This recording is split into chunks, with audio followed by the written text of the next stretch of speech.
অবশেষে তমা মির্জাকে নিয়ে বিয়ের গুঞ্জনে মুখ খুললেন রাফি। ঢাকাই সিনেমার বর্তমান সময়ের আলোচিত নির্মাতা রায়হান রাফি ইতিমধ্যেই তার নির্মিত প্রতিটি চলচ্চিত্রে হিটের তকমা লেগেছে। তার পরিচালনায় সর্বশেষ মুক্তিপ্রাপ্ত সিনেমা তুফান 2 বাংলায় মুক্তি পেয়েছে এটি।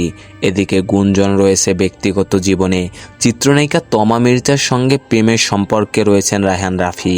প্রায় সময় তাদের নানা পোস্ট ছবি দেখে অনেকেই নানা প্রশ্ন তোলেন তাদের সম্পর্ক নিয়ে। গুঞ্জন রয়েছে তারাও বিয়ে করেছেন, যদিও এ সম্পর্কের কথা কখনোই স্বীকার করেননি এই যুগল।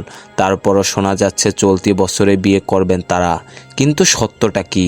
তুফান সিনেমার আলোচনা সমালোচনা নিয়ে ভারতীয় একটি গণমাধ্যমে কথা বলেছেন রায়হান রাফি। এ আলাপচারিতার এক পর্যায়ে উঠে আসে তমা রাফির প্রেম বিয়ের প্রসঙ্গ।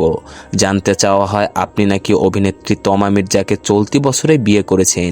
এ প্রশ্নের উত্তরে রায়হান রাফি বলেন, এখনও এরকমের কোনো পরিকল্পনা নেই। আরও কয়েকটি হিট সিনেমা পরিচালনা করি, তারপর বিয়ে নিয়ে ভাবা যাবে।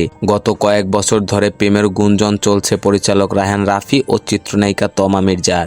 এই গুঞ্জন নিয়ে কেউই সরাসরি মুখ না খুললেও কেউ বলেছেন উই আর জাস্ট ফ্রেন্ড, এর চেয়ে একটু বেশি। অন্যজন বলেছেন একই বয়সের হওয়ায় বন্ধুত্ব জমে উঠেছে।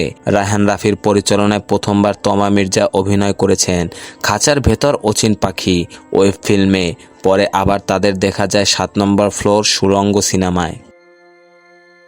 বিনোদন জগতের সকল আপডেট পেতে আমাদের ইউটিউব চ্যানেলটি সাবস্ক্রাইব এবং ফেসবুক পেজটি ফলো দিয়ে লাইক, কমেন্ট, শেয়ার করে আমাদের সাথে যুক্ত থাকুন। ধন্যবাদ।